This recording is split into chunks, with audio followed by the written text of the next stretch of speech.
Okay, friends, let's start. I suggest to summarize yesterday's discussion.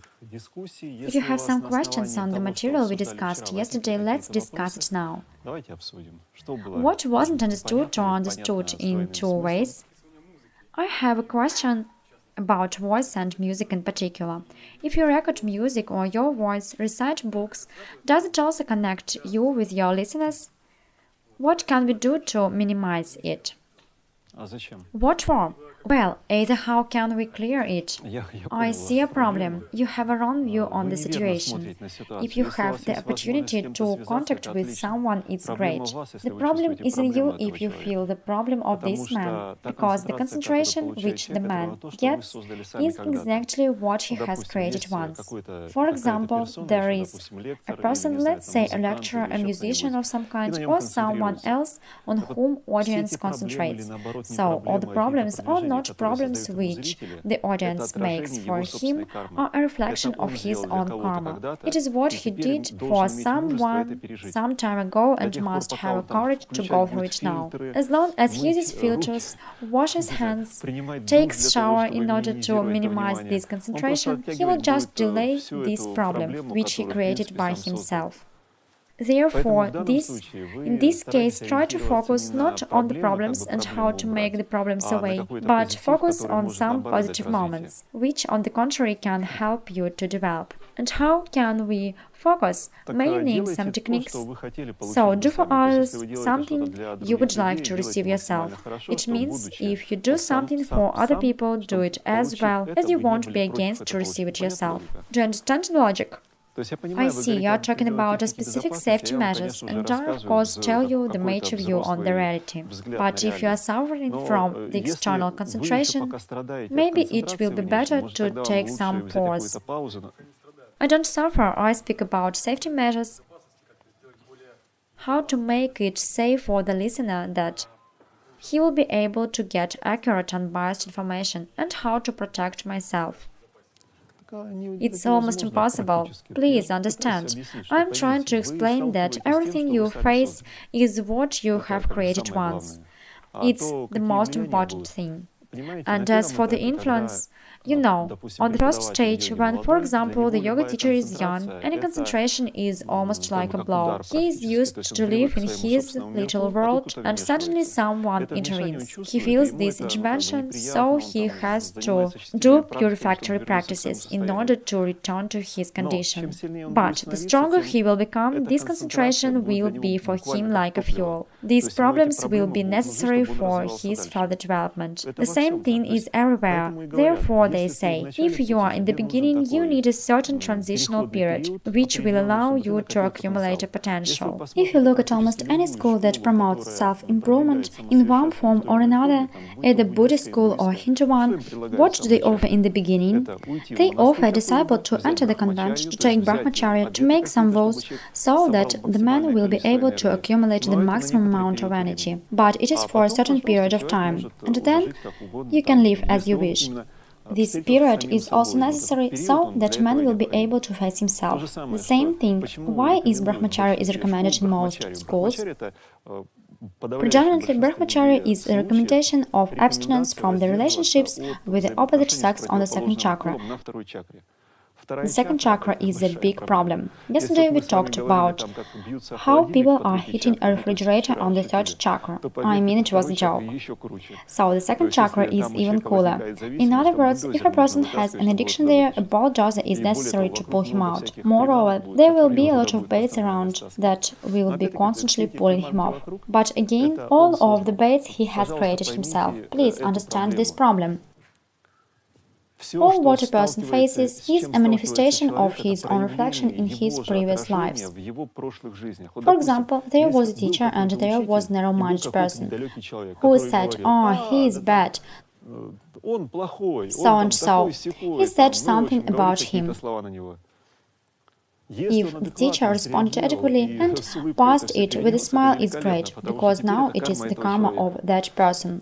As the teacher was in shoes of that narrow-minded person and said all the same in his previous lives, the duty was created and it is to be converted now. Moreover, there was an advanced guy, a holy man. Someone considers him holy, someone doesn't. No matter. Who was he? Who materialized objects? Do you remember his name? Sai Baba, yes. He has a really phenomenal statement. He said, "Love your enemies, but not in a biblical sense. Critics are those who develop you. Those who criticize you, they really open the gates of the development in front of you. So, if you weren't doused with mud, you wouldn't be able to get rid of this burden and move on. All those who criticize pull all this on themselves. This makes a lot of sense. So, do everything quietly. Don't worry. Maybe you'll get it in the neck once, twice, 3 times. Then you'll accumulate a potential and will move on. It's impossible without it. What is the question?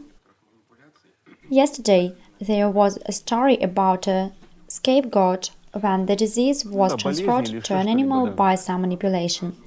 Please answer. Can we take the negative karma of another person upon ourselves by some actions, maybe thoughts?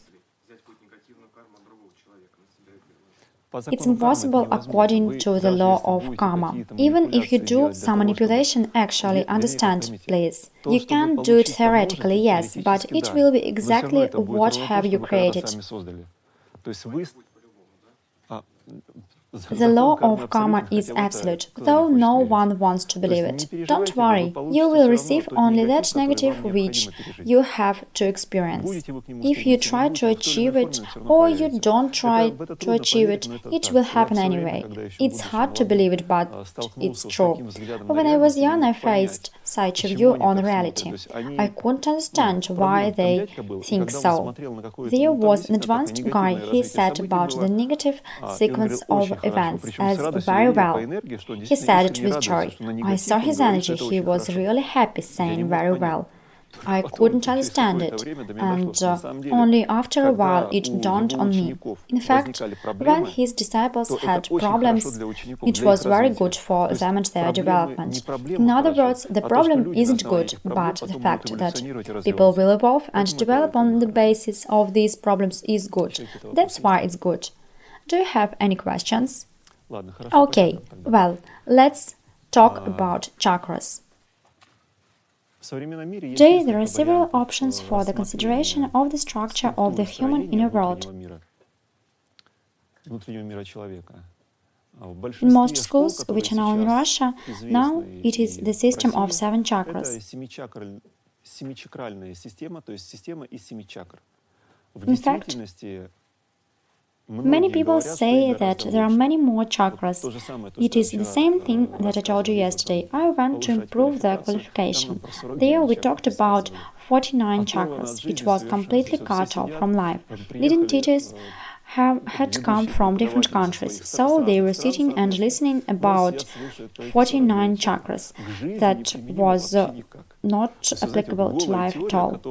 I mean, you see, it was the bare theory. To understand the system of 7 chakras is practically impossible, and if you know that you have a number of some more chakras, what will you do with it? Nothing. That's why there are many different schools which look at this even deeper, but unfortunately those people who are really doing some kind of service are half alive all their life. While I'll explain it. If a person is pure, he will have completely pure energy channels, the chakras will be open to the top. Do you know how it will look? It will be a fully detached man who sees nothing, hears nothing, and doesn't care about anything.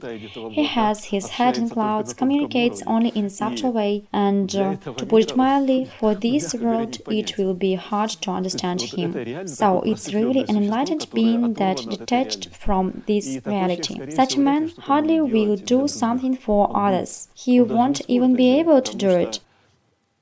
As when he faces some sort of low-level consciousness, he will feel so bad that he won't be able even to talk with that person. I understand all you wish that some enlightened guru will come down to you, to your level, and will show you the clear way where to go.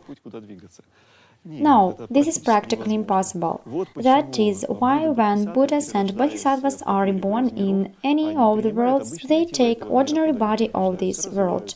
They develop themselves and then resurrected qualities of their personality in one form or another, showing the potential they had, but nevertheless they are close to the society according to its level, because otherwise it's impossible to communicate. I remember well my experiences. When I practiced up to a good level, staying in a good chakra, it was disgusting to communicate with anyone. People smell unbelievably. So, if you live in more or less normal conditions, you have a greater variety of smells that you perceive. People smell just unbelievably. It's impossible even to be near this person. Do you speak about meat eaters? About everyone. Your biological body is like stench. Do you know this concept? Everybody smells very much from the point of view of those who raised the level of their energy for some time. There is a simple solution. And did your own body smell?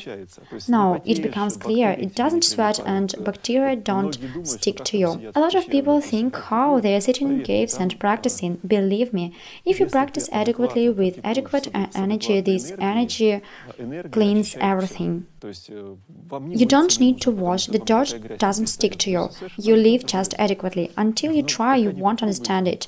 And in this state, it's extremely difficult to go back to the society, and the teachers who know this kick their students to the society, especially those who used to the clean state. They do it to prevent living of this disciple on the ashram forever. But the disciples will live. The man who experienced purity runs to absolute selfishness, and then it's almost impossible to pull him from this state. So the teachers send such disciples somewhere to continue gaining experience. That's why the structure of the chakras, about which I'll tell you today, is a simplified version for the modern average man. It will be difficult for you to understand something which is more complicated. And as for the system of 7 chakras, I think even you will be able to gain experience how it works. So, the first chakra is the so-called Muladhara. It's located in the tailbone or near the tailbone. It has a triangular shape. The triangle is turned down. It is soft, rounded. It actually has no angles. Globally speaking, this is the pyramid with very sloping angles and bones, as if you were trying to sculpt a pyramid from plasticine, but you cut all of the bones and protruding angles. So, it's like a soft triangle. Well, this triangle is on the bottom, and it's the place of your life energy. So, it's considered to be the most amount of energy there, which you can use in your everyday life, if you want, of course. It's the same energy for all pleasures, all intellectual delights, and all the acts of creation. The energy is the same. The only question is how you will spend it. So, for example, if you have a liter of alcohol and you drink it, the body is in shock. It emits energy in order to deal with alcohol. You feel a release of energy and think, oh, it's living water. Or sometimes for the aborigines, it's called fire water. Something like boldness and search begins, and it happens because the hormones which deal with this poison escape. But the man thinks that all hidden meaning is really in this toxic water. Or, for example, you have some problem you need to solve. The fact you'll be able to solve it or not will depend on whether you'll have the energy or not. If you have the energy, you'll solve it. If you don't have energy, you can't fix it. So, I'll repeat it once again. Both some sort of an intellectual challenge and some pleasure take energy from the same source. This is the main problem. And you probably know how people who are addicted to passions end their life. I mean, those people who have believed in fairy tales about pleasure, for example, and are seeking it with a vengeance. Remember your friends and look how they live. But there is also another kind of people. There are people who live, globally speaking, plenteously and happily, but nevertheless they spend a lot of energy. Why does it happen? It happens because such man got into the stream where he constantly receives the flow of the energy of passions. He can't control it and just passes it through himself. These are so-called stars. I mean the stars which are written about in magazines. For example, the star John, the star Mary. This one is missing like this, that one is missing like that. This is the case when passionate people focus on them and the passionate energy makes them behave not quite adequately, unfortunately. Therefore, in this case, the purpose of the Muladhara chakra and its study is the control of the energy without spending this energy aimlessly. It's responsible for your health and immunity. The people who survive fall into the Muladhara chakra and become virtually unkillable. However, almost nothing human is left there, just animal instincts remain.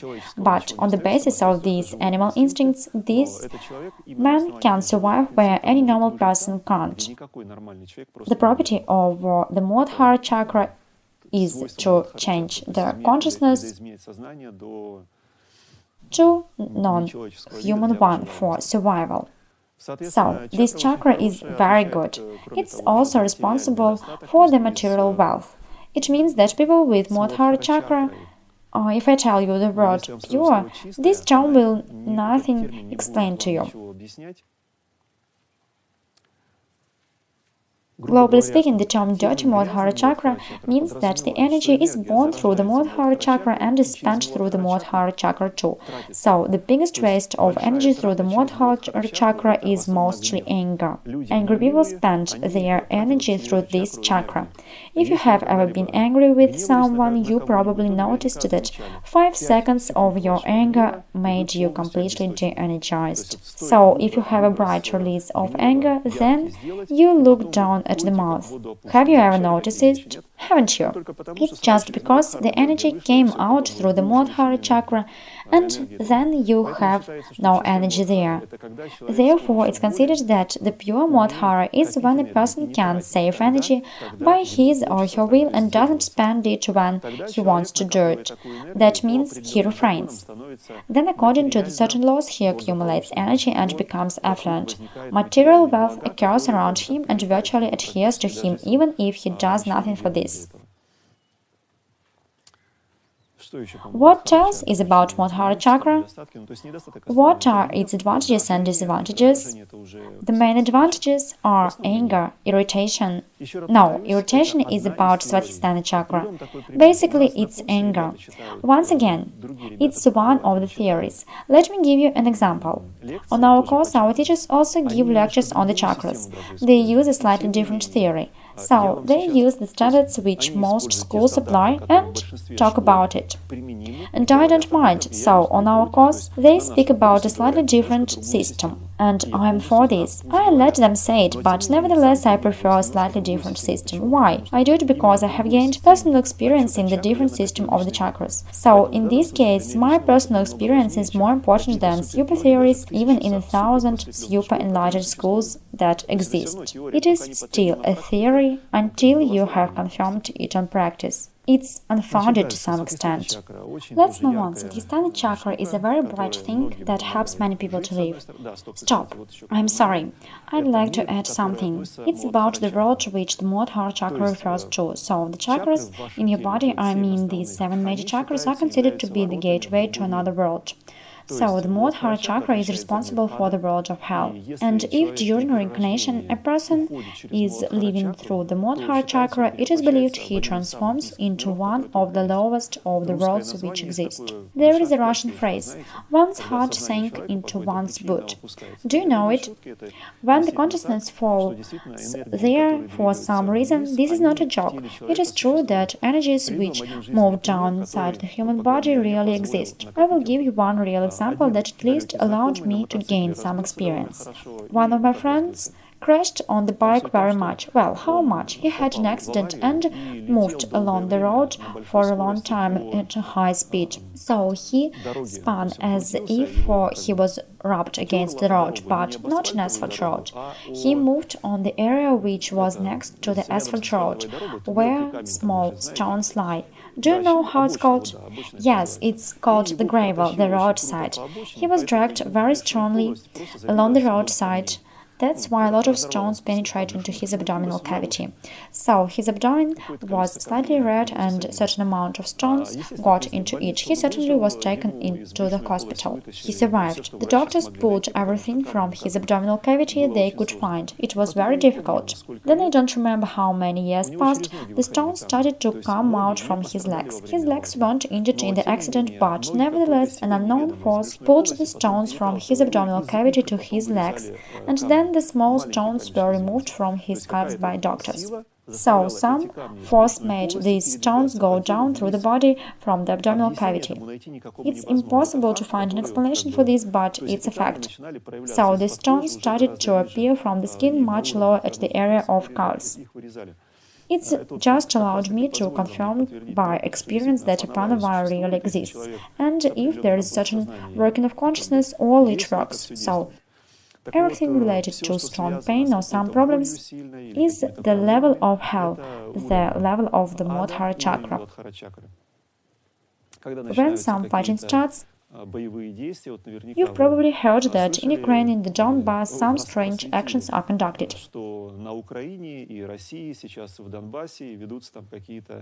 They were conducted for some time. There are some curious videos in the YouTube that show how some people bully others, how they kill and hand them. So, you see, it is strange to see it. Don't they have any head at all? Where is their human face? Why do they begin to kill others with such hatred? Some white people kill other white people. Were their heads replaced somehow? Where did the hatred come from? This is the level of the Muladhara chakra, an eye for an eye and a tooth for a tooth. Not realizing who will win, in the end, the Slavs kill each other. They don't think about it at all. They have only this hatred which should be realized from their point of view. So they do things which are completely absurd. This is exactly the level of the Muladhara chakra. I have just seen one video. Well, I won't tell you who was the doer. It doesn't matter, I think they are both good. But some people caught others and hanged them and then started making a video. Well, okay, I won't go into detail, it's just a mess. They caught a husband and a wife, the wife was pregnant and they both were hanged on a tree. And those guys were really making a video showing everything. It's clear it wasn't a fake. There were really convulsions. It's rather difficult for an actor to play the convulsions. Their bodies really started to experience convulsions. I have a question for you. If these people who think so knew about the law of karma, for example, if they knew that they would have to reincarnate, would they have done such a thing? What do you think? Probably they would fall into a muse. So these people who do such things, they are really out of control and don't understand that this life has a continuation, and if their body is even killed, it's not the end. There necessarily will be a continuation. That's why once Dalai Lama said such a thing. If on our planet the children at the age of 8 were taught the basics of meditation, peace would reign in this world. So if people realize the fact that there is also a subtle world, it would be just a discovery for many people. They would live much more consciously, it's a fact. Okay, we have talked about the Muladhara chakra, let's move on. What is the question? Please expand the concept of Vritti, the petals of the chakras. What? It's called Vritti, I suppose. I mean the petals of the chakras. Muladhara has no petals. It's like a triangle. The chakras have petals beginning with the Svadhisthana chakra. Perhaps the bounds of the Muladhara are responsible for it. There are 3 bounds, or to be more exactly, 4 bounds from 3 sides and at the top. Perhaps these bounds are responsible for what the petals of other chakras are responsible for. So everything is very primitive there. Survival, anger, greed. This is what these bounds are responsible for. So it has no petals. The Svadhisthana has petals. It's usually drawn as a lotus. It's like a flower with petals, and the petals in this case are responsible for different kleshas. Klesha is a passion, or as Patanjali called it, avidya. It's translated as a passion that controls a person. And if we are speaking about the Svadhisthana chakra, it has different kleshas from different sides. For example, there will be a desire for lust on the right side. For example, do you remember I tried to explain that the energy comes out from what heart to Svadhisthana, and depending on how it is close to the energy will come out one way or another, spreading over the petals. So a person will have different motivations and different actions according to the way it will flow. On the right side, it's often responsible for lust, emotions, irritations, and on the left side, it is fear. I mean animal fear when a man behaves like an animal. In other words, he puts his tail between his legs, and his behavior is at the level of the Svadhisthana chakra, when the energy of the person flows from the left side. The animal world is responsible for this chakra. To be more exactly, if during reincarnation this chakra will suck your consciousness, you will be reincarnated in the body of the animal, or find yourself in the body of the animal with a specific consciousness. That's why many yogis try to raise their consciousness as high as possible to the upper chakras. I can't say I don't remember any animal life, so I don't know. If I remembered it, I would say yes, I had some.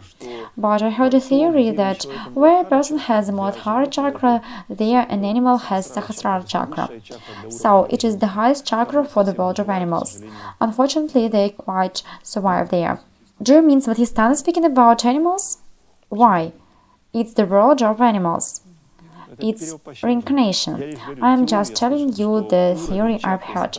If the level of chakra even exists there, then the level of a person which is considered to be a manifestation of the Muladhara chakra will correspond to the level of the Svadhisthana chakra, the highest chakra of an animal. So, when you love some food of a certain taste, not just tasteless meal, but you are interested in a certain taste, it means you are captured by the Svadhisthana. So, your Svadhisthana chakra requires a certain taste. A very good example is our friends from India who eat crazy things from the point of view of both pepper and sugar. They put so much spice that you immediately feel the flame on your tongue, and for them it's quite a normal life.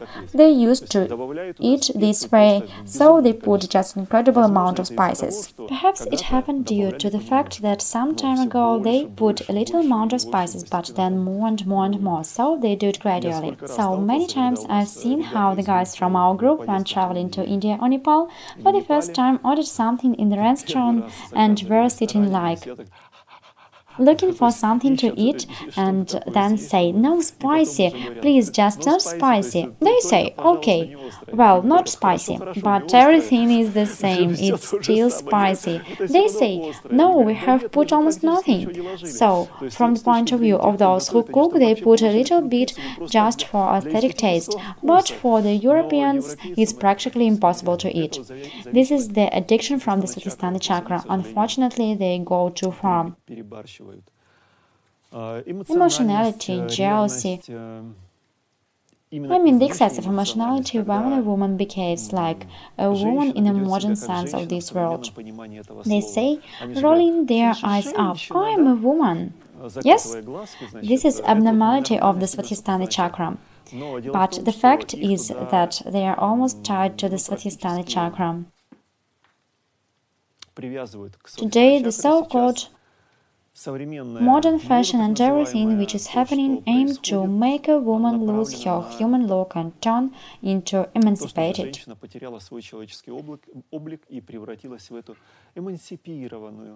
emotional and sensual one. When I face the ads about the seminars aimed to increase sensuality, I have such a bitter smile, almost with tears. People don't even understand what they are doing. Now they are developing the chakra from which they will suffer sometime later. Today, during our practice, we had partner yoga. I watched the scene how a woman was telling her man that she didn't like what he was doing. Perhaps She was talking for half an hour. She didn't like almost every exercise. So she acted like a normal and true woman. Actually, it's necessary, but, dear friends, in this case, it's impossible to get a result.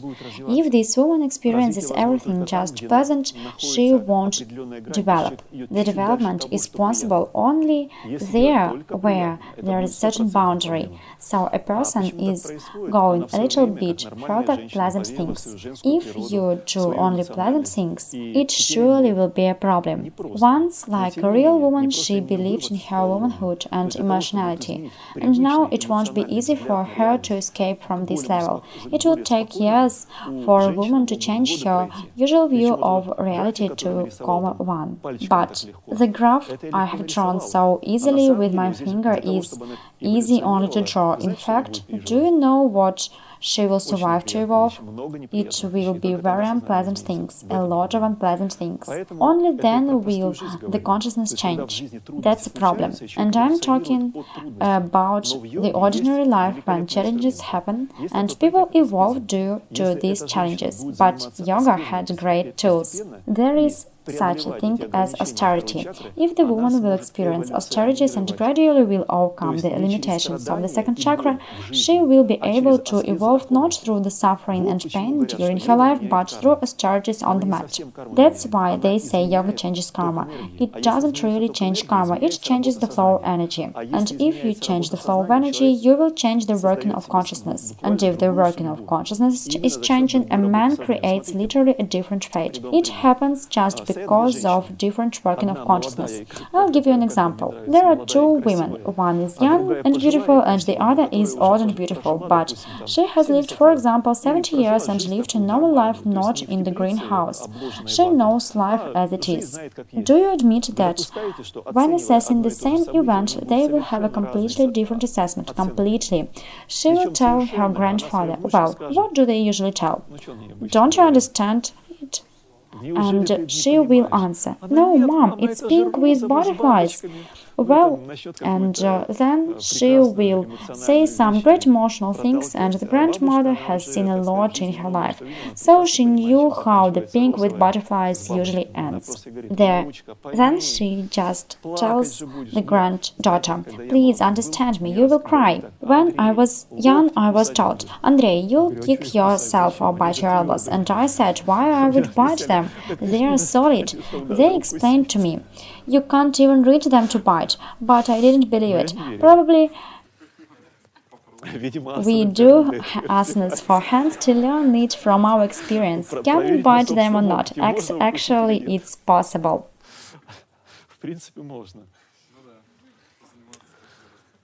Okay, as I said, the second chakra corresponds to emotionality. What?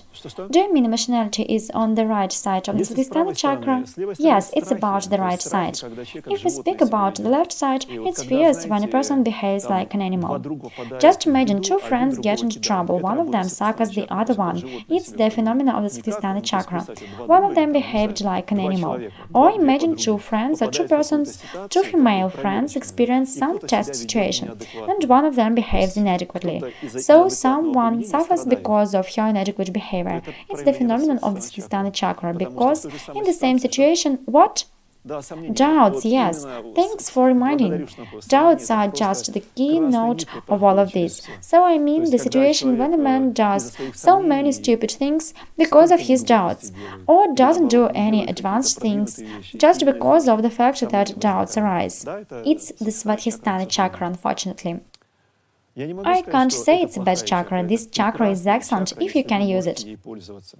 It's necessary for yogis, and without the second chakra you won't be able... Okay, I'll give you an example. I'm delivering a lecture, for example, and I joke from time to time. We all laugh, we all have fun. It's the phenomenon of the Swadhisthana chakra. Through my Swadhisthana chakra, I'm trying to convey to you a transformed view of consciousness. We often laugh at something that we actually shouldn't laugh at. So, an enlightened person will never laugh at the things we giggle, but in order to speak the same language with you, I have to use the techniques that will be clear and available for you. If I sat as if petrified and told you only enlightened things, what? Is it something like a trick? Do you mean the Swadhisthana chakra? Yes, it's true to some extent. So, besides, it's necessary if you are going to practice yoga and to be a yoga teacher. Different energies will come to you at different chakras. Now imagine the situation. A lustful man looks at a young and beautiful woman, or maybe not even young but beautiful one, and he has certain feelings expressing through the second chakra. What, in your opinion, will happen to a person whose chakra is not developed yet? For example, it's yoga teacher. Just believe me, he or she will feel pretty badly. If the chakra is developed, he will take this energy, transform it, and raise it to another level. So the ability to transform the energy will be developed only in that case when this chakra is in adequate state.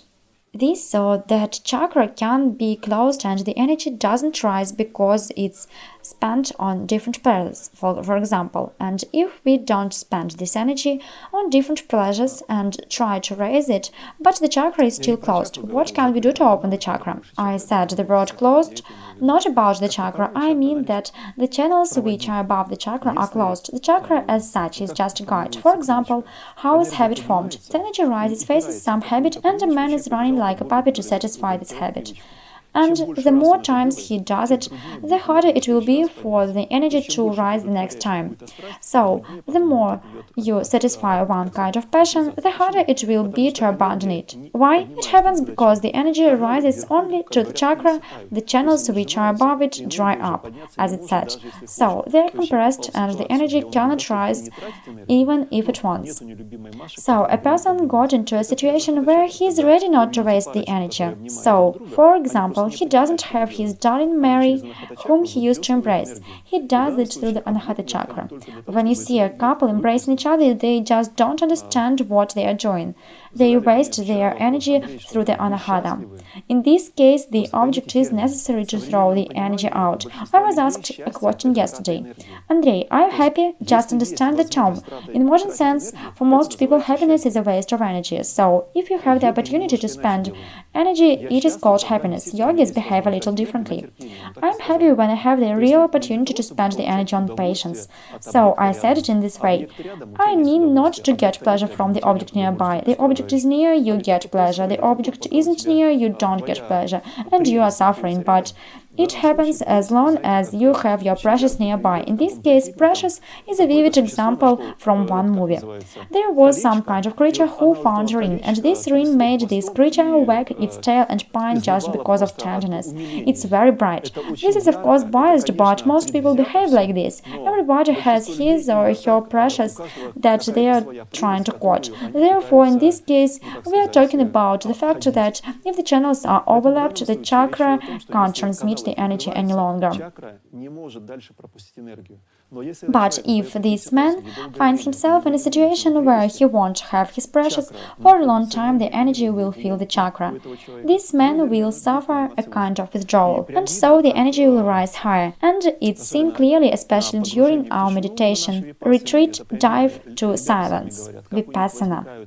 The guys say how the images appear in their mind, and these images correspond to this or that passion according to the chakras through the days. So, for example, one day the person feels pain, so the Muladhara chakra is being cleared this way. The person experiences pain. He can't do anything. He experiences it, just pain. And all his thoughts are about running away, giving it up. It's just nonsense. Then it's time to the Swadhisthana chakra. He remembers all the delicious food that he had. He is not interested in the amount of food, but its taste. In this case, the taste is a phenomenon of the Swadhisthana chakra. At the next stage, he is interested in the amount of food. For example, he thinks he was given little food this time, he needs more. Then affections arise, and then a confrontation occurs. And they just tell you everything as you know almost by the book. If you don't allow the energy to flow out, the energy will rise higher. Then the other chakra is activated and you experience the problems of the other chakra. If you survive it and don't allow the energy to flow out, it rises even higher, and ideally yogis raise the energy up to the head. It's considered to be Ajna or Sahasrara chakra. There, they can transform the energy without pleasure but for good. So they create benefit for all beings without receiving anything in return. It turns out that this or that happiness of any chakra means I give you and you give me, I embrace you, my precious, and you give me so-called happiness. I hope I answered your question. Not the chakras are closed, but the energy rises or doesn't rise. But once again, this is one of the views which I agree with. Other schools may have a different view and they are right in their own way, no problem. So, what I didn't mention. I've already said about reincarnation, the qualities and petals, that's all. The next one is the Manipura chakra. What about the worlds? Animals, the animal world. Where is it located? What? Where is it located? As it's usually described, it's slightly below the navel. So you shouldn't look at the very chakra, you should look at the whole structure. If the Muladhara is located near Muladhara, or Muladhara is located near coccyx, Manipura is approximately in the middle of your belly, and Svadhisthana is between them. How should I answer the question, where is Svadhisthana? It's somewhere between Muladhara and Manipura. It's the zone of pubic bone. According to the physiology, one pubic bone will be higher, the other will be lower, so what? What is the question? The logo Omru depicts the lotus with 8 petals. Do you mean heart-shaped petals? This is the old version. Yes, we can notice it on the t-shirt. Yes, we have evolved, so we have already refused that logo. What is the question? Do the chakras work equally for men and women? What's the difference? Most likely they work the same way. Perhaps the woman and the man used to behave in a certain way in certain situations. It's just a habit, a pattern of behavior which people are addicted to. A very good example is the civilization of the Amazons. The women who were physiologically women, but, roughly speaking, they were doing the work of men. Do you think? When I say Amazons, I mean South and North America, nothing of the sort. There was a theory that there were Cossack women. This civilization was located between the Dnieper and the Don. Once upon a time, there was a whole civilization when the Cossack women ruled, so they showed everybody up. They are also connected with the myths about Hercules of ancient Greece. It was located not far from this place. Maybe. So, the Manipura chakra. It's also a good chakra, but I'll start with negative things. The main problem is amount. Usually when we talk about the problems of the Manipura chakra, we are talking about the problems connected with food which a person puts inside.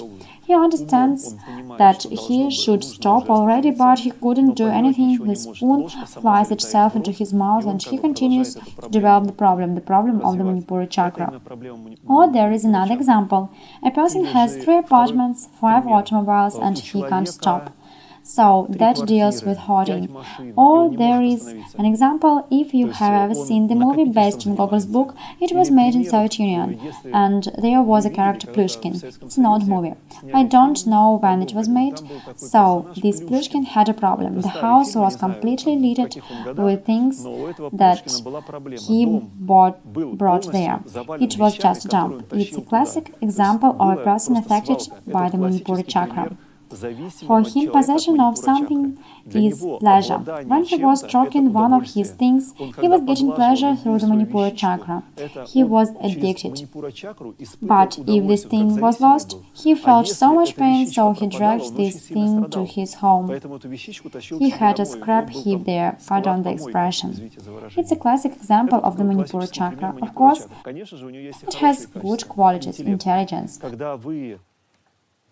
When you develop your intelligence, you develop the ability of the Manipura chakra to transform the energy into mental energy that allows you to comprehend, analyze, so undertake the analysis.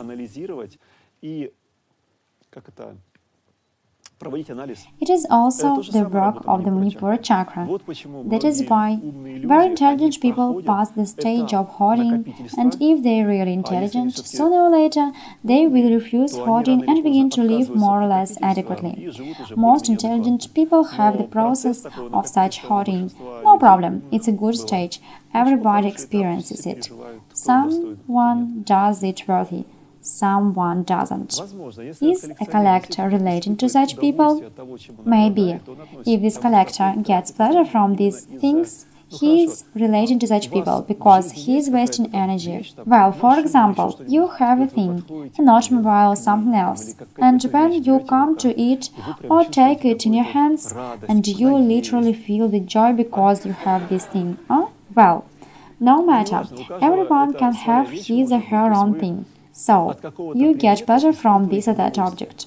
There is the same thing if you think you can remember some things from which, on the one hand, you get pleasure when possessing this thing, and on the other hand, when you lose this thing, you will suffer. It happens extremely rarely when a person has broken something and everything is okay. It's a vivid example when a woman loses or breaks something, she has hysteria for 2 days or for some time, so she is crying. I've seen such examples. They almost have mourning. But after some time, they return to life. It's an attachment connected with the Manipura chakra. Is there such an attachment to a person or just things? No, the attachment to a person is connected to the Anahata chakra, so the possession of a biological object is an attachment, and that means stupid possession of something that will be destroyed anyway. But there is a grain of truth in your words. There is also a certain sense. Probably Anahata also influences the fact that a person feels such an attachment to the things. Well, reincarnation, the world of so-called... Do you have a question? I wanted to ask you exactly about it. Yes, it's the world of so-called prats, or they can be called hungry spirits, but most likely it will explain nothing. I found some explanations and comparisons. Buddhists compare it with the situation when people are born in a family where they have nothing to eat. On the one hand, they have a human body, on the other hand, they have no food. I am not talking about the story when the communists deprived all the grain and so the artificial starvation came. I am talking about the situation when they really have nothing. You probably saw photos where the flies are crawling on children. They are just dying. Because there is a situation where on the one hand they have a human body and on the other hand it's even impossible for them to live. But certainly in the Buddhist literature it's described in more detail that there are entire worlds. For example, there is a world where the beings are suffering and they are born there to suffer because they can't get what they want. If a person used to get everything and achieve his purposes stopping at nothing, there is a chance that in the next life he would be born in the world where there would be nothing of this and he would suffer very much. It's described in the following way. These beings have a very strong greed, and on this planet, according to the sutras, for example, one being found something he can eat. The other beings experience such greed and envy because he has found something, so they fight this food by the power of their thoughts so that he wouldn't get it. As the phrase goes, if I don't eat, I'll bite it. This is the phenomenon of the Manipura chakra, unfortunately. These worlds are not good at all, but it's described that they really exist.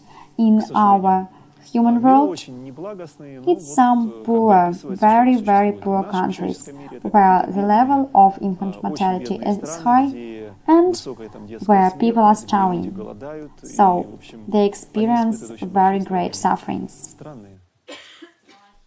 And what about fears during fasting? It's toxins. So, the toxins come out from the inner world and from the intestine. The intestine isn't just a smooth tube. It consists of...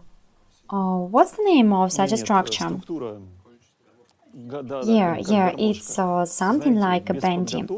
So, many people begin to fast and do it for a long period without training. The problems with the head are guaranteed. The toxins from the intestine get into the blood, the body still works, and these toxins affect the work of the consciousness inadequately. So, a person begins to perceive reality in an unusual way. And if he or she starts eating, all these fears, all these doubts, or maybe some perverted thoughts gradually go away. And can we do it after cleaning the intestine?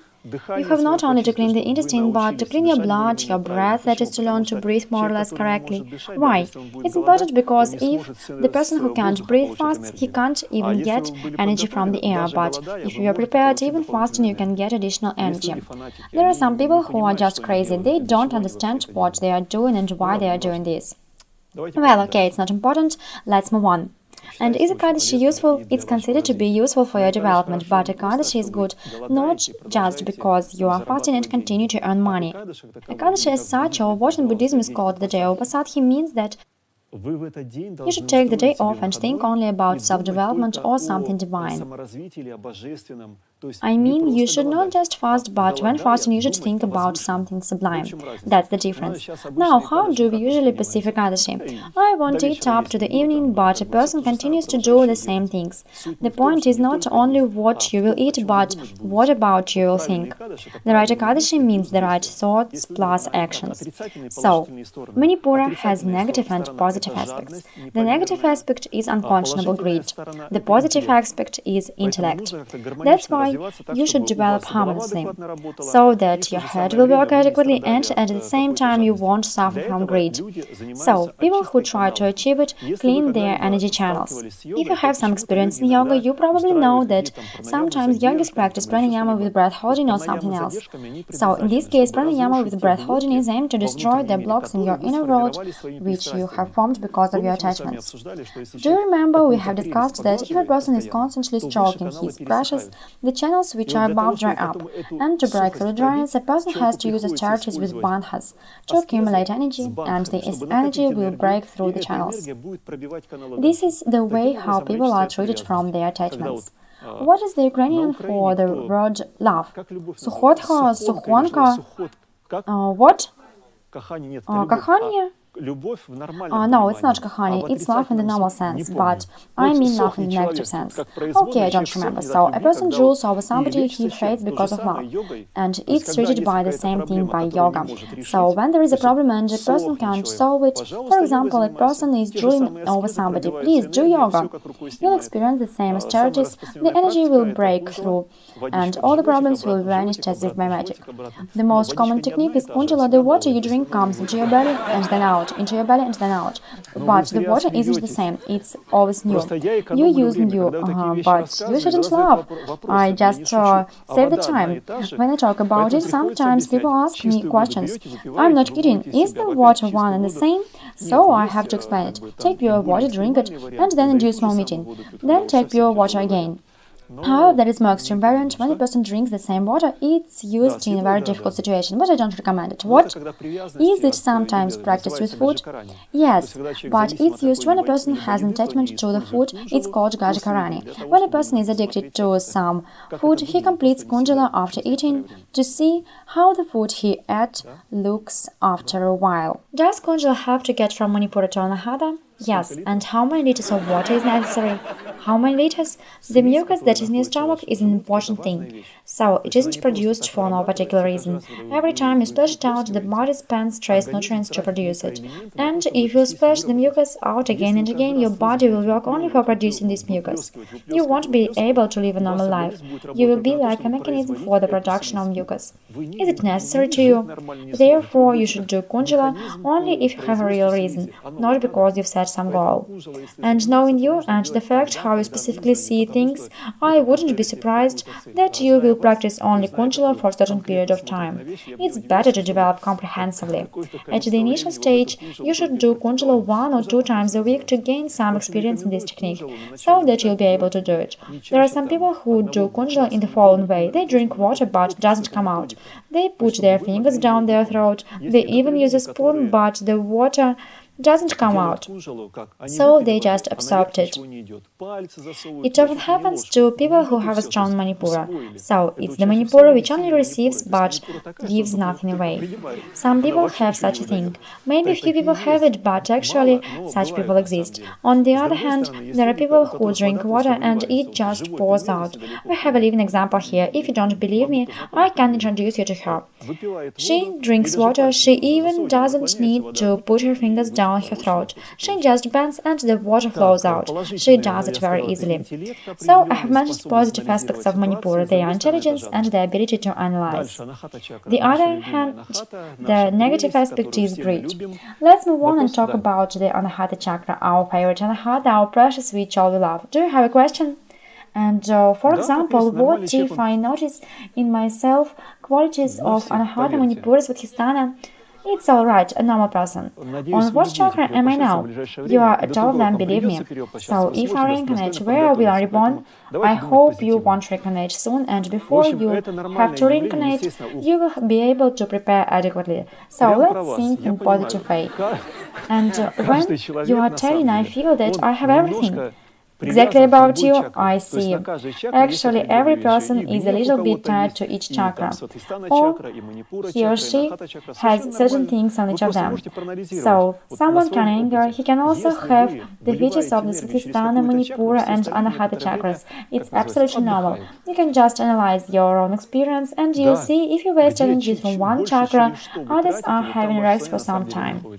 And where you waste your energy more often, there you are now. Yes, where you spend the most energy, there actually your consciousness is. That's why yogis practice asanas. They do it to raise the energy up. But there are other schools, for example, the so-called integral yoga, which one master from India decided to implement 100 years ago. Now, in the state of modern people, he understood that teaching classic yoga was meaningless, so they wouldn't practice it, they are addicted to different passions. So he made up an entirely different system. They allegedly take the cosmic energy and transmit it down through themselves, allegedly. Mind you, everything I say is the theory. In any case, I don't say that it is the ultimate truth. And there is a kind of people who practice this way. If classical yogis are moving from the bottom up, there are also some yogis moving the opposite way. I just mentioned it as an example. If this way helps, no problem, let them do it. It's their choice. As for the Anahata chakra, a major problem for many people is attachments. It may be the attachment to the opposite sex, or maybe even to some inanimate devices or machines or something else, but it's still the attachment of the Anahata chakra.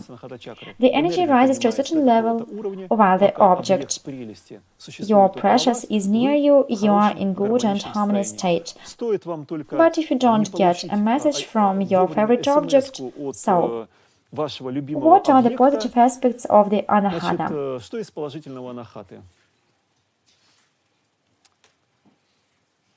There is a concept, mother love, which is often unrequited. When, roughly speaking, a child is living off the woman, but she continues to love him, almost like a cow. You know, on the one hand, it's probably a good quality. When a person thinks not about himself, but about someone more than about himself. On the one hand, it's abscration. On the other hand, people, at least, don't scoop, and mothers have such quality when they give more than they get back.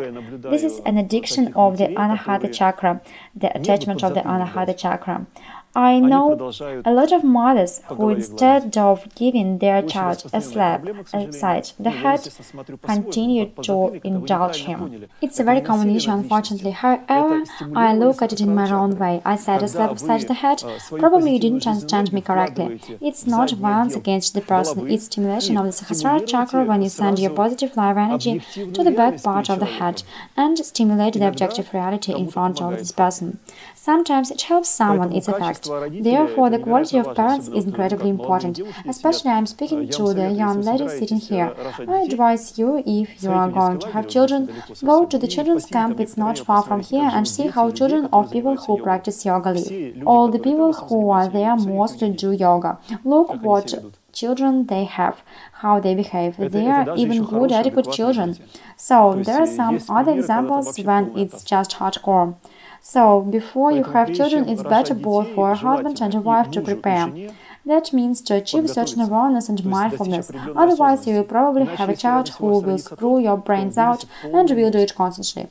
It affects, do you mean how it's connected to the chakras, or what do you mean? The energy as such is like raw material, it's not bad or good. For example, what about the energy of gratitude? If you were thanked through a specific chakra, for example, a guy hugged you and felt pleasure from this, it means that he splashed the energy out through his anahata chakra and you received it through your anahata. This is life energy. If you do just like this, so if you receive this energy and don't transform it, sooner or later you will also splash this energy out on some object, maybe on this object.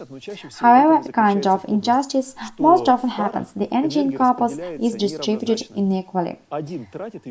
One most often spends energy, the other often receives, and the latter more often needs the object to splash this energy out, for example, in the human world. Maybe this one will spend this energy on something else. Let's say your friend is a good speaker, you hugged him, he received your life energy. Because of his rhetorical abilities, he could transform this energy and give a good lecture, for example. So you see, these are the energy and the transformation. There is another option. Your friend is a businessman who is making money. You hugged him and he earned some more money. Well, I guess for someone this is also happiness, but this is the same energy which was spent on that business, so on getting the profit. Everyone spends his energy in his own way. But it's the same thing, a so-called woman love. Well, do you get what I mean? There is such conception, at least Slavs are promoting it now. So a woman serves a man, and the man is generally improving. The same thing is in Vedic tradition. So, for example, people come to the kitchen and receive some gratitude and then transform it. What of it? People will evolve. Those who expressed their gratitude to you will evolve because you take their life energy, transform it, and their level of consciousness increases. This is interrelated. As for the Vedic tradition, believe me, it's just a common issue, common words. Most of the concepts preserved in the Vedic tradition are convenient conceptions for the highest ranks. So Brahmins adjusted a particular structure according to their needs, the Kshatriyas adjusted it according to their needs, and Vaishyas according to their needs. It's just a thing which is convenient for everyone, but it's not a fact that it is absolute truth. A woman should serve her husband, but only if this man deserves this service. If he doesn't deserve it, it will be anti-service. She and her husband will face the music. Well, imagine a businessman who makes money and uses the love of the woman to do it. Yes, the man will make more money, but what will they do it with the money? How will they use it? Do you think they will be able to find easily the way how to use the money mercifully? I can assure you the Manipura will never allow them to do it. They will create a lot of bad karma and reincarnate very badly in their future life. But they did everything according to the Vedic tradition. She gave him for love. It's written there that a woman should serve her husband, isn't it? Yes, but only if the husband is adequate. There is no mention of the fact that he is adequate, that's the problem. Perhaps once it was said about it, the deer, if he deserved, can be served. Those who benefit from it removed the first part and left the only second one. So it turns out that a woman should serve any man even he regresses. I have heard these concepts, believe me. Now Slavs are promoting it. A woman should serve any husband, but you know what the husbands are like now, but they need to evolve too. And what is the solution to the problem? Practice yoga. How does it work with energy? Through austerities. Today you experienced austerities on the mat. You didn't always feel pleasant things. Sometimes you felt discomfort. Discomfort suggests that. Always. Okay, it's different for everyone. I saw people smiling and basking on the mat. To each his own. When you experience such an austerity, your energy begins to flow in a different way through the internal channels. So you transform it. You raise the energy from level to level and do it due to austerity. Remember this holy word austerity. Reach the same Vedic literature, believe me. In all the books that are more or less adequate, everywhere it's said that you can achieve everything due to austerities. It's impossible without austerity. And what is our modern world like now? On the contrary, it directs people to different pleasures. Will anyone tell you, dear friends, you need to experience austerities? No, they will tell you, enjoy life to the full, and they will do it with a smile. Just a second. So, answering the question, if people had the opportunity to work at themselves, if they transformed their energy, the world would be different. That's a fact. Do you remember I told you, one loves the other one, the object A loves the object B, and gives him energy. If he cannot transform the energy, he will waste it this or that way. It turns out that this person is a donor to the other one who can't control it. I know I tell you very dangerous things, because if you think that as your husband is vicious and he doesn't deserve your service, you will come home and say, honey, we have to break up. You won't be right. Believe me, yesterday I answered this similar question. So, it is better to have any husband than no husband. To break up isn't an option. Try to make efforts to change him through changing yourself. There are many examples when husbands were slowing down very much at the first stage, but then were evolving greatly. There are many examples, no problem. But if one thinks that pity is bad, I will marry Bob. Bob is advanced, he practices yoga, I'll be fine. It's naive. The second man will show all the same qualities as the first one has. In other words, by rearranging terms, the amount will not change. Miracles don't happen. So, all the problems you will take from one family and you will bring to another family. Everything will be the same. You will just change the person who is in front of you. That's all. Therefore, if you have someone, try to develop adequately, and everything will be okay. There are many examples. I say it again. Yes? Could you tell what chakra is compassion referred to? It's referred to the Vishuddha chakra. For example, there is compassion and there is a pity. Where is the line between them? I understand your question. I would also like to ask about donations. You have mentioned it in your lecture. And what about... Let me answer your questions one by one. All these things are interconnected. What about children from orphanage? Can we help the society fostering these children? You don't help the society, that's another thing. The guys from the Ukraine have told me that now in their eco-settlements they have a new feature. Maybe not in the whole Ukraine, but I know exactly that their eco-settlements they raise children as warriors, roughly speaking. They take boys who are quite smart from the orphanage and they really raise them as warriors. But they choose them because you told if not prepared whom we would bear. God knows whom. What about these boys? I can't understand the train of logic. If their goal is to raise a warrior, actually they don't care about it. As for the pity, this is a phenomenon of the Svatisthana chakra. In most cases, the pity is expressed inadequately, and compassion as such is the quality which is better and higher than love. Simple love is about, I love the whole world, I love God space, I love Bob, I love Pete, I just love. So the energy rises and the main thing is that the object in front of you will match the specific features on which you will spend the energy. If he matches these features, there is no problem, the anahata opens, energy flows away and you feel love. The compassion is connected to the Vishuddha chakra. When a person looks at the problem and compassionates, he doesn't condemn, he doesn't show any kind of pity, just compassion. So, this quality means that one sympathizes, roughly speaking, but he doesn't sit around. He tries to intervene and to help the other one. So, giving some money to the poor doesn't mean compassion. That's not a solution. That's not a solution at all. It means weakness of the person. Well, I can't say for everyone, but I can tell you how yogis answer such a question. I can declare the thing that yogis answer. You shouldn't help financially. In this case, this man will be constantly dependent on your material help. You should give a tool that will help this man to learn to solve these problems himself. So, Brahmins give knowledge. That's why if a person is poor in this life, Brahman knows very well why he becomes poor. It happened because he is greedy from life to life, so he never gives anything to anyone, he always pulls everything to himself. Therefore, his things get worse and worse from life to life, and if he continues, do you remember I have told you about hungry spirits? So, this man will get into a world where there will be just hardcore, there will be a world of greedy people. They will be gathered all together as though someone will be greedy to them. All know the point is that if you have a clear position which people you will give and which people you won't, they will simply stop coming up to you. But if such a person comes up to me, I always try to do something for the development of others. So if such a man came up to me, it is just like a warning bell for me that something is wrong with Manipura chakra. If a person has a problem and this problem came to me, so I have this problem myself. So then I do something for others. For example, I prepare a lecture or do something else, but I'll try to do something for the society in order to neutralize. What? Do you mean to compensate? Yeah, to compensate. And now let's move on to the Vishuddha chakra. The next one is the Vishuddha. And what is the world for reincarnation of the Anahata? It's our world. You are all Anahatas. All of you were born through the Anahata chakra.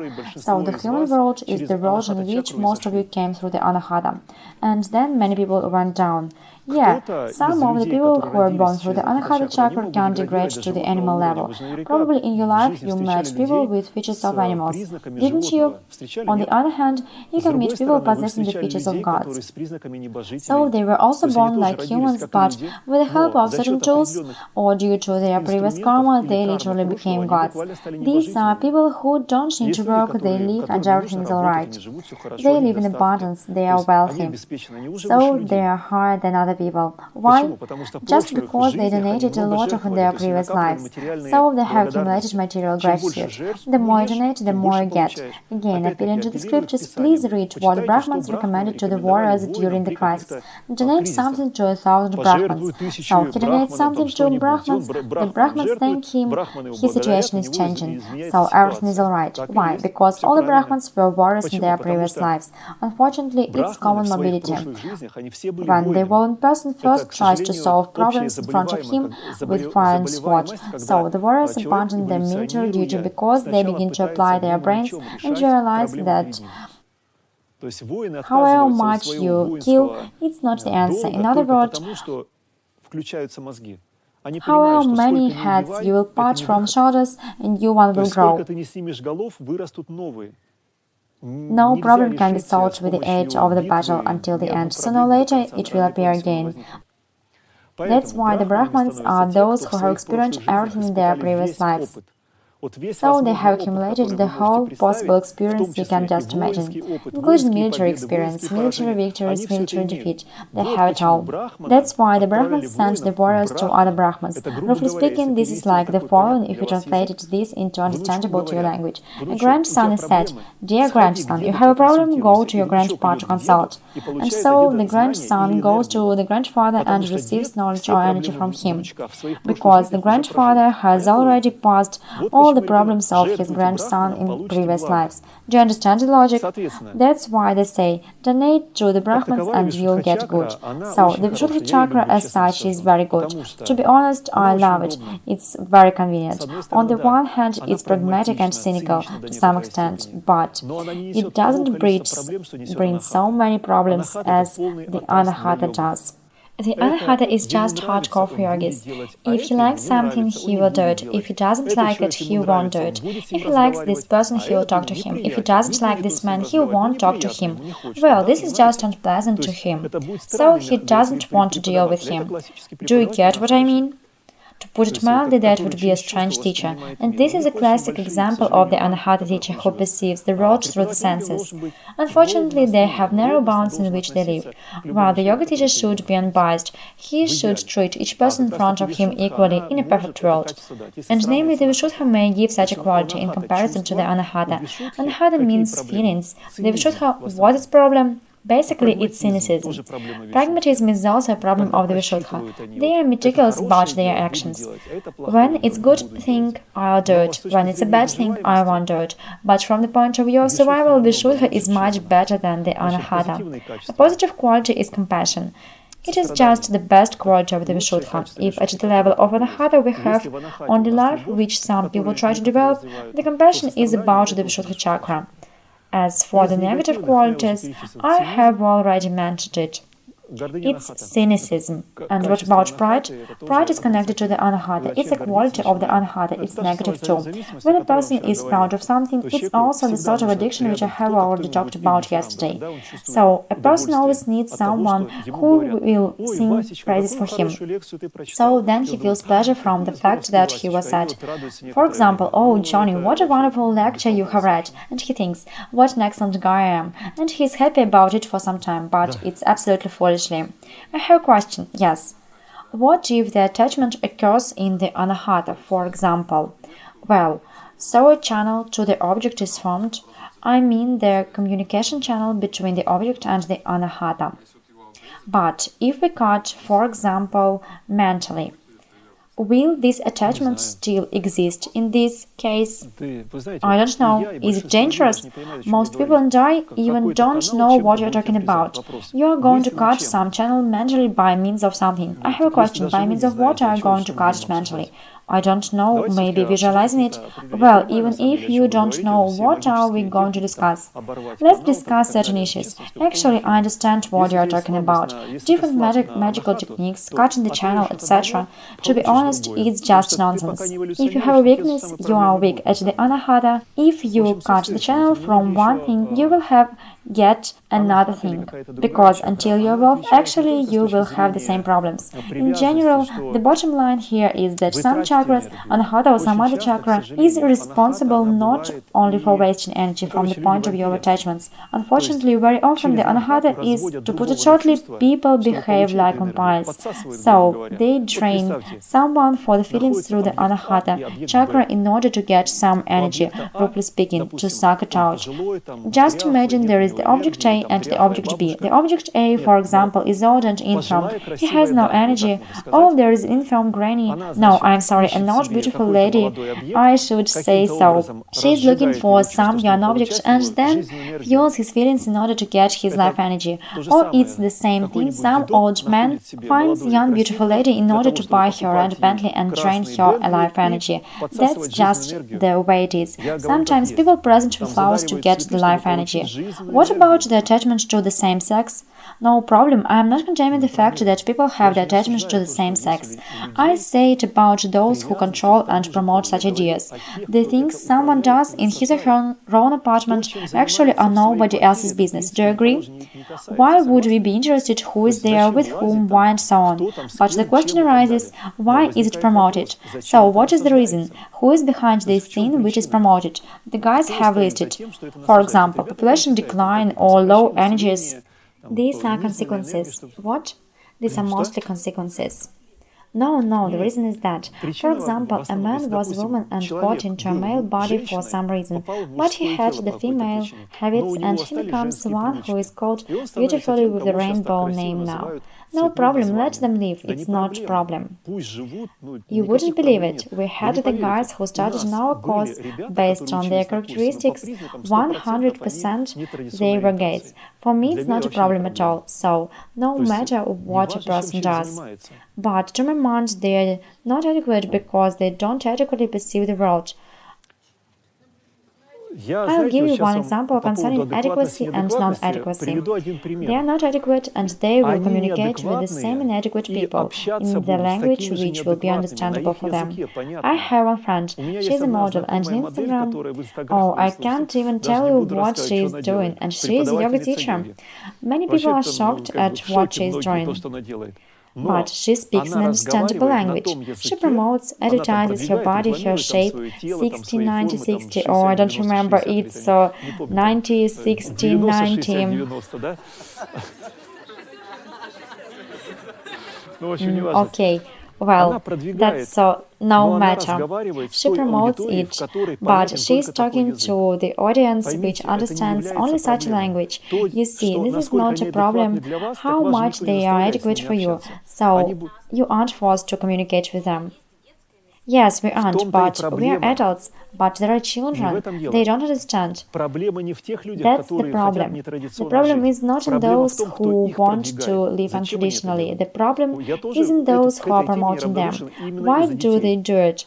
I'm also indifferent to this issue because of children. You see, there is no problem in those people who behave untraditionally. It's their choice. Let them do anything. It's their experience, you see. Even if they are treated with an iron fist, if they don't accumulate the experience they want, they will do it sooner or later. The stronger they are pulled from something, the deeper they sink there. How is it called? So, they're where they want to get. It's their choice. Violence never solves problems. I'm pretty sure. Because it's not possible to change the outlook. Maybe to give them a special country? Now then, I understand this is a funny and controversial issue, but we were spoken about the Vishuddha chakra anyhow. And this is exactly compassion of the Vishuddha chakra. If you rose above it, you would realize that to promote something is not the option. It's much better to create interest in some other alternative for a person. Let them change their orientation if they want. And if they don't want, what's the point of dictating? The world is multifarious and there is enough room for everyone. In every world, in every country, you can find people who will feel well. To understand why it bothers me now.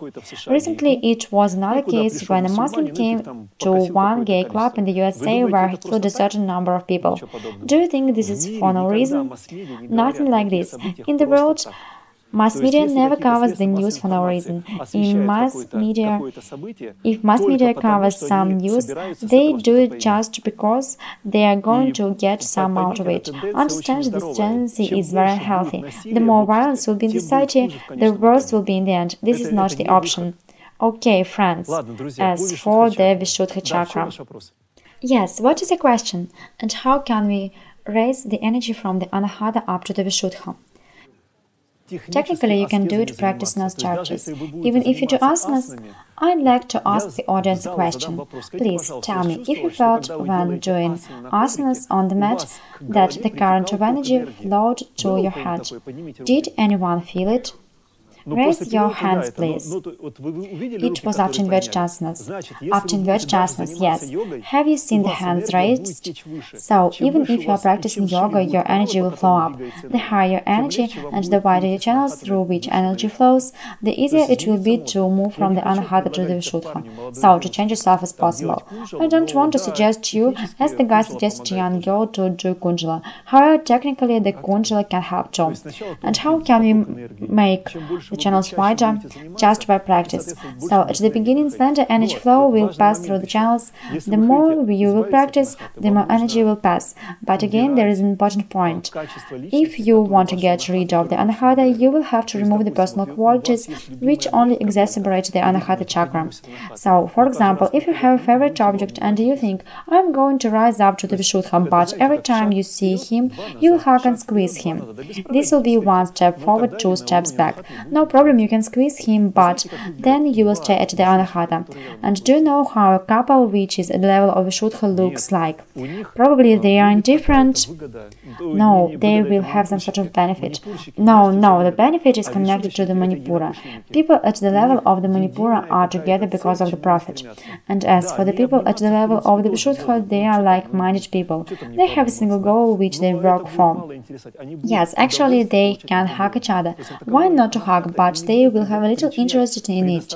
They would be happy because of different things. So the Anahata as such won't give them such pleasure that is produced, for example, by the service. The service will cause more thrill in their souls than something like, just imagine two biological bodies cuddle each other. We needn't to imagine, just get into the city. Not only in the city, sometimes you can see it even here. Okay, the next two chakras. Ajna. This is between eyebrows. This is part of artists, especially painters and sculptors, who sculpt or create different images or other material objects as the architects who embody the energy of their genius, roughly speaking. So let me give you an example. There are two houses. One is ugly and the other is wonderful from the point of view of most lookers. Is it clear what this is about? two different architects who designed two different houses, but one of them has put all this energy into this and made the house which causes certain pleasure just from contemplating it, and the other one has done it as he was told to do it. It's awkward and mean, but he has done it. He was given it the task, and so he has completed it.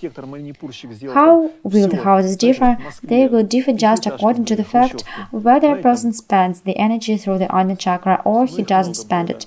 One of them, as Manipura architect, has done everything through his Manipura. For example, there were 5 storage buildings, Khrushchev-era apartment blocks in Moscow. Well, you know. There were a lot of them. Who could do such a project? Only the men of Manipur could. So they were terribly uncomfortable but functional. They have a right. Therefore, many architects who used to spend their energy through the Ajna are more often interested in the creative work. So the process of creation is very interesting for them. When I speak about the Ajna, I always introduce an example of a man whom I don't even know, but I see his work. In Moscow, not far from us, in the Большая Gruzinskaya street, architect Tsereteli has his own school and so on. When driving by, you can see huge statues which are even put outdoors. So the bronze statues even can't be placed in the school and they put them on the sidewalk. There is a park there, so those huge statues are around the park. You see, the man possesses great working efficiency. I've read intentionally how the person lives, how he works. His working efficiency is just phenomenal. What does this mean? It means that all his life energy he gets, he puts into his activity. Let's think about a woman. Suppose he must have a wife or even a mistress, no matter. But there is a woman and there is a man who creates something. Everything this woman gives this man, he puts into his work, you see. How will this woman who serves such a man reincarnate? What do you think? Well, she will also have a good reincarnation, won't she? So it's really very important whom you serve. And what about people for whom he will create something? You know, it's impossible that everyone will like it. It's the same with Tsereteli. In Moscow, he is extremely criticized. Actually, he drew my attention because he is enormously criticized, but for me, this is a good characteristic. Why? Because the criticism as such. So, there is a society, and there is a person in the society whom this society begins to criticize, or the part of the society begins to criticize. There is something behind that. It means that this man does something that stirs up the swamp. So, he annoys it, and a part of the swamp begins to throw dirt at him. These people are always some sort of creators. They always change something, and of course, I always pay attention to these people because actually I learn from them. So it is very useful to look at these people who aren't convenient to the society. We can learn a lot from them. Many people don't approve his creative work, but I speak not about that. So if he were deprived of his creative work, he would put his life energy into something else, but in something entirely different. He couldn't sculpt, he could, how to say? Well, in short, it would be more primitive through the other chakra. Here is an architect who creates a house, for example. Do you think this is easy? No. Or, for example, the designers who are doing some project. If you've never faced it, I can assure you that it takes a huge amount of time for the designers to do something. There can be about 1,000 alternations. It's about any project. Well, it happens extremely rarely when people invented something and then made it. This usually takes a very long time. It's done in agony. Generally, these people express rather positive things through their ajna. Do you have any questions about ajna? And how did they raise the energy up to the ajna? Because they have closed all the chakras below. So they abandon all primitive things, not even abandon, they just get more pleasure from their creative work. Therefore, they will never do something that, well, it's difficult to imagine Tsereteli as a mugger in the street who nibbles sunflower seeds, drinks beer and spits from his lips, for example. Do you understand? So he will follow a very different lifestyle. Please understand something else. I have never seen this man in my life. I can see only his work, and this is a very good technique to look at the actions, not the words. So actually those people who are engaged in some activity have closed all their lower chakras. So the energy immediately rises and he puts it in some positive things. What is the question? If someone has problems with a project, maybe it's not enough energy or something like that, or he's at the other chakra, so he got down at the time. If he focuses on the ajna, will the energy rise? Most likely, if he sits and meditates on this channel, can the creative energy pass through? Not the channel, no. He needs to meditate on the creative work. Then the energy will rise and he will be able to implement something. What is the question? I'd like to ask you the following question. For example, everyone just discusses how to stand against the sweets or how to stand against the attachment to a person and so on and so forth. There is the power of will, certain strength of mind. For example, a person was struggling with some attachments for the half of his life. He always got in such situations. And the man really has strength of will and obstinacy. And if he always eliminated something bad in himself, cleaned, became higher and higher, went on and on, wouldn't such obstinacy, such determination, and such fortitude hurt him in the future? It's debatable. Well, there is no wouldn't you come and wouldn't you bump into it? I see. I can't answer a question because someone will certainly bump into it and someone won't. All people are different. It's a very big problem to respond to the questions. When a person asks some question, do you think that I can answer uniquely? It's impossible. Everyone is different. The techniques they'll use are also different. Understand, the word obstinacy that you use has a different gradation, a different degree of fullness. And as for willpower, let me answer your question. If you are struggling or were struggling or will be struggling with some addictions, there is a chance you will be struggling for a very long time. Yogis act in a different way. The struggle takes place only if you accumulated some energy but didn't manage to put it in something. So you have some extra energy. Then the parasite or the larva comes and begins to suck you and you're struggling with it. Therefore, the yogis find something where to put their life energy previously. They leave no surplus of energy, that's why they have nothing to take. You need to exclude the cause why this fight actually occurs, otherwise your fight will be very long. This is not a matter of your will. Sooner or later, and any will comes to the end. You know, there is such thing as martial arts. No matter if it is boxing or something else, it doesn't matter. You know that two competitors come to the arena and begin to compete there. Therefore, they beat each other. They even run for the ball differently, but all of them gradually get tired, and that one who is tired often loses, and the winner is that one who has more strength power. Is this logical? The larva often has more strength power than a man, therefore sooner or later you still lose. So you will fight, but sooner or later not this then that larva will eat you, because actually you are struggling with more than one larva. Today you have one larva trying to drain you for the Manipura, but you have survived. The next day another larva will come, and so your fight will be endless. There is only one solution to transform the energy. That's why I say practice yoga and you will be fine. So raising the energy higher and transforming it, you eliminate an intuitional environment for the addictions. And it's best of all if you understood that any activity you do as Vaishya has certain side effects. Whatever you do, anyway you would have side effects, believe me. Why? Because our society isn't healthy. When serving this unhealthy society, you will receive a percentage of unhealthiness of this society. That's the problem. Therefore, it is recommended to educate people. Try to find some form of life. Of course, it's perfect if you become a teacher. I tell it to everyone, just become teachers, just as zombifying you. Maybe someone will say, but that's a fact that only educating people, not getting involved in the process. Firstly, you will not get negative karma. Secondly, you will accumulate positive karma. It's really a win-win situation. I just haven't found anything better in all my life. It's the way of life when the society would benefit from you and you could live adequately and be just okay. Is there any interrelationship between the system of chakras and vanas or castes? Yes, there is. Can the Shudra be at the level of the Vishuddha? No, it's almost impossible. The chakras are located approximately according to the castes. The Muladhara and the Svadhisthana chakras are referred to the Shudra or untouchables, or the Dalits as they were also called. This is two chakras when a person has only passions and they prevail. The Manipura and the Anahata chakra are referred to the Vaishya, as they are called. So these are people who live through the Manipura and the Anahata.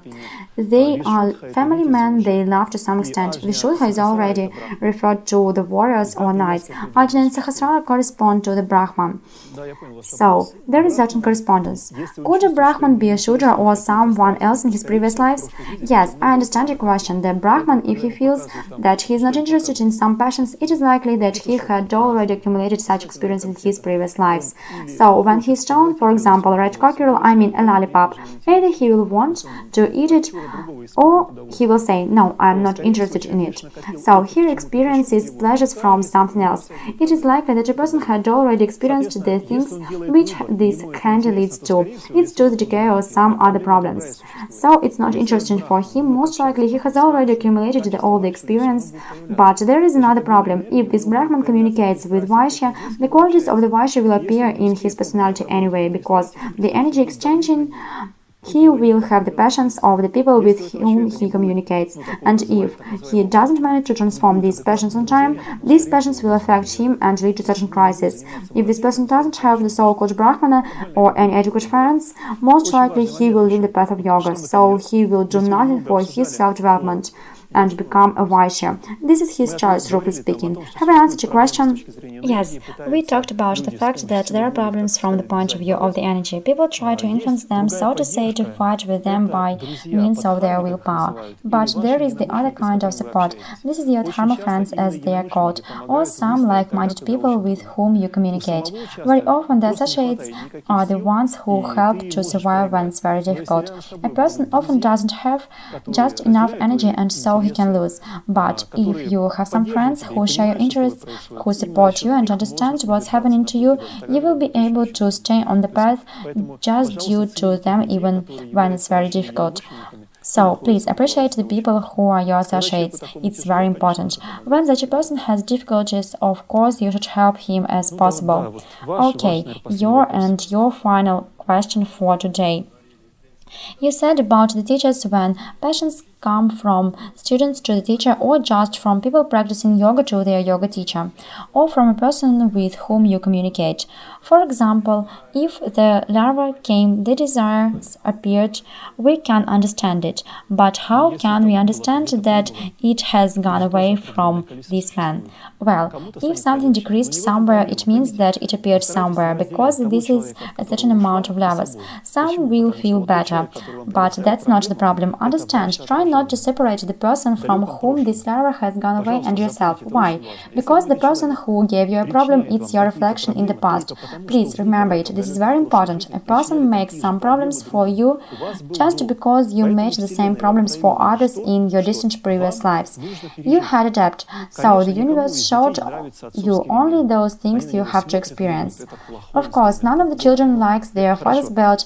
They look at it and think, it's a bad tool. Okay, you are not using such a tool. By the way, I am not using it too. But we have talked about the slabs upside the head stimulating the Sahasrara chakra. So, when your close relatives look at your hand, they may remember about stimulating the Sahasrara chakra and think it's a bad tool. Most likely they think so. Why? Because this is the tool which is applied when a person loses mind and behaves inadequately. So, in this state, a person can never adequately appreciate this tool which really creates only benefit to him. They will think that something is evil in this world. Here, someone said that there were bad sparrows that stole rice. Oh, they are just well fixed at the expense of others. No, the God displays the sparrows because the workers have such karma that the sparrows would steal the wheat. Or, for example, someone has taken away some energy. If you get rid of the sparrows, you will see Alex, which will come and eat your bread. The form will change, no matter, the essence will remain. Why? Because this is Kali Yuga and Samsara. It's impossible to create a paradise here. Let's be realists. If you think if we destroy everything unwanted in this world, will it become better? Nothing of the sort. then the gods will make the problems to you just because these problems are meant to be here. So, choose your way, no matter which orientation and nationality one has. Follow your way, change yourself, then nobody will have to create problems for you that are meant to be. Change yourself. And here, yoga is a perfect science which can benefit to many people. Did you have a question? Yes, it's the last for today. Can the chakras be separated as male and female ones? Is there any rotation of vortex? Yes, as for the vortex, rotation is possible. I haven't faced such a separation yet. Theoretically, it's possible to assume it. Why? Not because it's provided by nature, as they say. It may be because the work of consciousness of men and women in the same chakra will be different. If the consciousness works differently in the chakra, the way of flowing energy will be different. So everything depends on the way of thinking of man and a woman. So how he or she used to think about something, and that is the way the energy will flow. Imagine the situation: there are men and women. A maniac appears in front of them. The woman got frightened and she is running away. It's her behavior pattern. Her energy flows out through the ether channel through the left side and she is running away in fear. But the man is found to be a warrior. His energy is coming through the pingala up to the Vishuddha. He's taking a stick and running to this criminal. It's one and the same situation, but completely different behavior patterns. Why? Because they have different qualities and habits. And this happens only in that case if the man is really a warrior, if he is used to fighting against injustice from life to life. So he will show these things. But if the man were like an animal, he would run away like a woman. That is his behavior pattern. Friends, let's draw conclusions. Unfortunately, is this the end? We have already been talking for 10 minutes above the norm. Could you tell how can we work with fear? Raise the energy up to the Vishuddha chakra and you will have no fears. So the fears are the problem on the Satisthana chakra. And as for the resentment, if I have a resentment and I can't get rid of it, use your head. There is a good technique, for example, Jnana Yoga, try to realize. You have a resentment like that child has a resentment because of his father's slap upside the head. The child doesn't understand that the problem isn't him.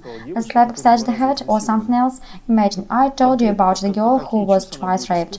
So what does she feel about her abusers? A resentment? In the best cases. Anger? It's also in the best case.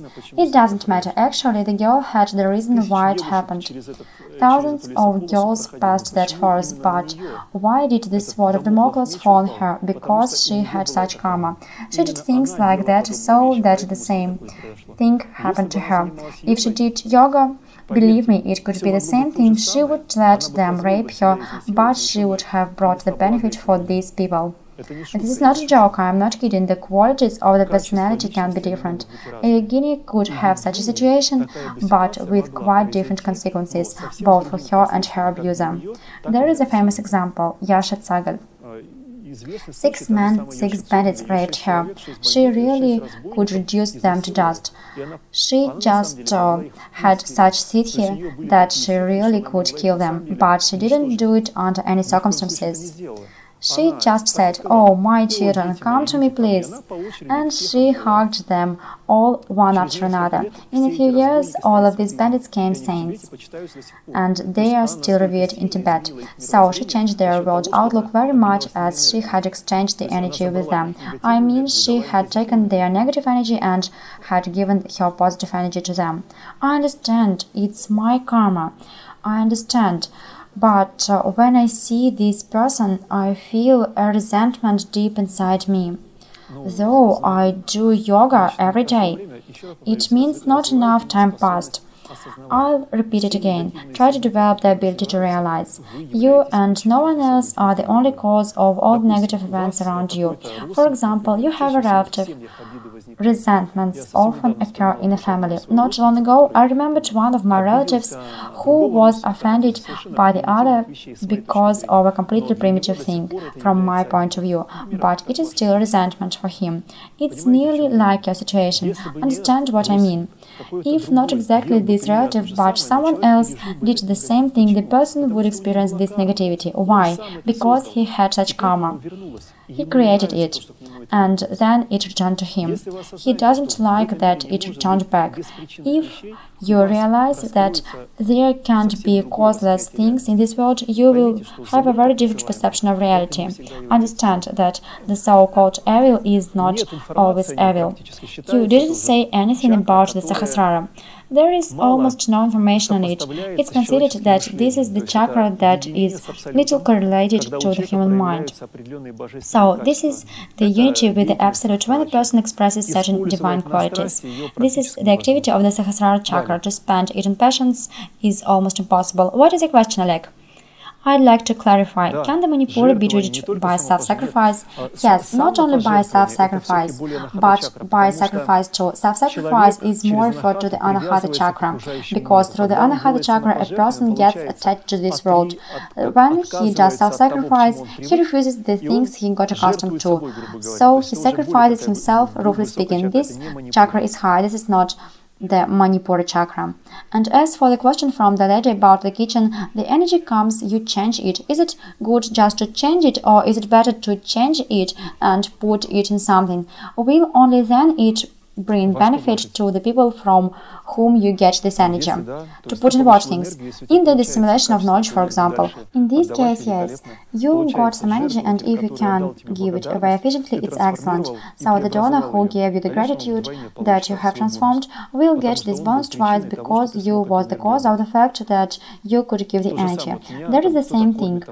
Someone feeds me or helps me in something. They put their life energy in me, and I continue to give lectures. For example, the girls in the kitchen yesterday fed me, and due to the fact that they fed me, I can give lectures, so they get a percentage of the energy they put in me. I just transform the energy, and if I did silly things, they would feed me and get these silly things from me too. But now everyone benefits to some extent.